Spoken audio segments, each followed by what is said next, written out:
Hello everyone, you are welcome on YouTube channel Learn for Knowledge. Dear students of 7th standard, today we are going to learn Double Standards English Workshop. प्रिय विद्यार्थी मित्रांनो, आज आपण double स्टँडर्ड्सची जी काही poem आहे या पोएमचे संपूर्ण questions आणि आन्सर्स अभ्यासणार आहोत. Now question number first. List all the words that the grown-ups in the poem use for the child. आता कवितेतील मोठी माणसे छोट्या मुलांकरिता वापरत असणारे शब्द आपल्याला लिहायचे आहेत. कोणते शब्द लहान मुलांसाठी वापरलेले आहेत त्याचं आन्सर आहे लेझी म्हणजे आळशी, स्टबर्न म्हणजे हट्टी, शॉकिंग अँड रूड धक्कादायक आणि उद्धट, क्लमझी ऑर केअरलेस वेंधाळा किंवा निष्काळजी, टेरर भयानक, वाईल्ड अँड नॉटी मीन्स रानटी आणि खोडकर, आणि रॉंग मीन्स चुकीचा, अशा प्रकारचे शब्द वापरलेले आहेत. Now question number 2. List all the situations described in the poem. For example waking up late. कवितेत वर्णन केलेले प्रसंग लिहायचे आहेत. उदाहरणार्थ वेकिंग अप लेट उशिरा उठणे, अशा प्रकारचे कोणत्या सिच्युएशन्स आलेले आहेत ते आपल्याला लिस्ट करायच्या आहेत, लिहायच्या आहेत. आता त्याचा आन्सर आहे सिच्युएशन्स बघा. वेकिंग अप लेट उशिरा उठणे, सेइंग नो टू समथिंग कशाला तरी नाही म्हणणे, रेजिंग व्हॉइस आवाज वाढविणे, ब्रेकिंग समथिंग काहीतरी तोडणे फोडणे, डुईंग समथिंग रॉंग काहीतरी चुकीचं करणे, अँड क्वारलिंग आणि भांडण करणे. These are the situations described in the poem. Question number 3. Find the antonyms of. पुढील शब्दांचे विरुद्धार्थी शब्द जे आहेत तर ते लिहायचे आहेत. आता पहिला वर्ड आहे लेझी. या लेझीचा अपोजिट वर्ड किंवा अँटोनिम्स येतो industrious. Number 2 rude. Rude means उद्धट, त्याचा अपोजिट आहे पोलाइट मीन्स नम्र. फर्म त्याचा अपोजिट आहे हेजिटंट. नंबर 4 केअरलेस त्याचा अपोजिट आहे careful.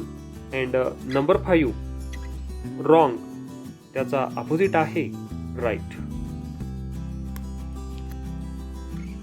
Question number 4. Translate the following into your mother tongue. आता पुढील शब्दांचं आपल्या मातृभाषेमध्ये भाषांतर करायचं आहे. या ठिकाणी मराठी भाषांतर कशा पद्धतीने होईल बघा. त्याचा आन्सर आहे स्टबर्न. स्टबर्न मीन्स हट्टी. फर्म. फर्म मीन्स खंबीर ठाम. केअरलेस. केअरलेस मीन्स निष्काळजी. Number 4 helpless. हेल्पलेस मीन्स असहाय्य दुबळा. Clumsy. Clumsy means वेंधळा.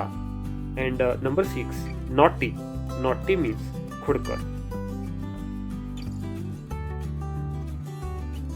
Question number 5. Use any one situation in the poem and write 2 short speeches using words and ideas from the poem. कवितेतील शब्द व कल्पना वापरून कवितेतील कोणत्याही एका प्रसंगावरून 2 संक्षिप्त भाषणे जी आहेत तर ती आपल्याला लिहायची आहेत. आता त्याचा आन्सर आहे सिच्युएशन आहे a child says no to something. मूल कशाला तरी नाही म्हणत आहे. आता स्पीच बाय ग्रोन अप. आता मोठ्या माणसांनी दिलेलं त्यावरती भाषण कशा पद्धतीने येईल बघा. What did you say? No. How dare you? Since when you have you become so rude and stubborn? I cannot believe. You can say no to whatever I ask you to do. You are a small child. You cannot refuse to do anything if told by elders. Do it again, and I shall take you to task. Did you get it? Now B. A speech in which the grown-ups explains why his her own actions are right. आपली कृती काय योग्य आहे याचे स्पष्टीकरण करणारे वडील व्यक्तीचे भाषण जे आहे तर ते आपल्याला लिहायचे आहे. त्याचं आन्सर आहे सिच्युएशन आहे a grown up explains why he she says no to something. मोठ्या व्यक्ती आपण एखाद्या गोष्टीला नाही का म्हटलेलं आहोत हे एक्सप्लेन करून सांगत आहेत.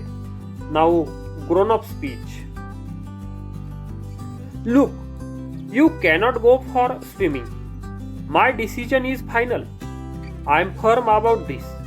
You should know why I don't allow you to go to the pond. All sorts of people swim there. It is a terribly dirty pond. See, what I tell you is good for you, and children should obey elders. You will not go.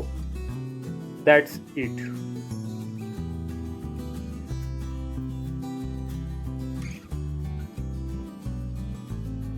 Now question number 6. Form two groups and discuss the following statements. One group should support the statement and the other group should oppose it. You may use English or your mother tongue wherever necessary in the discussion. आता दोन गट तयार करायचे आहेत आणि पुढील विधानांची चर्चा जी आहे तर ती चर्चा करायची आहे. एका गटाने त्या विधानाला पाठिंबा द्यायचा आहे व दुसऱ्या गटाने त्याला विरोध करायचा आहे, प्रतिकार करायचा आहे. चर्चेत इंग्रजीचा वापर तुम्ही करू शकता व आवश्यक तेथे मराठी सुद्धा वापरू शकता. आता त्यामध्ये स्टेटमेंट फर्स्ट आहे a grownups is always right. मोठ्या माणसांचंच नेहमी बरोबर असतं. आणि स्टेटमेंट 2 आहे a child is always right. लहान मुलांचंच नेहमी बरोबर असतं. यावरती चर्चा जी आहे तर ती आपल्याला करायची आहे. ती चर्चा आपण वर्गामध्ये करायची आहे. Thank you very much for watching this video. आपल्याला जर हा व्हिडिओ आवडला असेल तर लाईक करा, कॉमेंट करा आणि चॅनल जर सबस्क्राईब केलेलं नसेल तर चॅनलला सबस्क्राईब करा. Thank you very much for watching this video.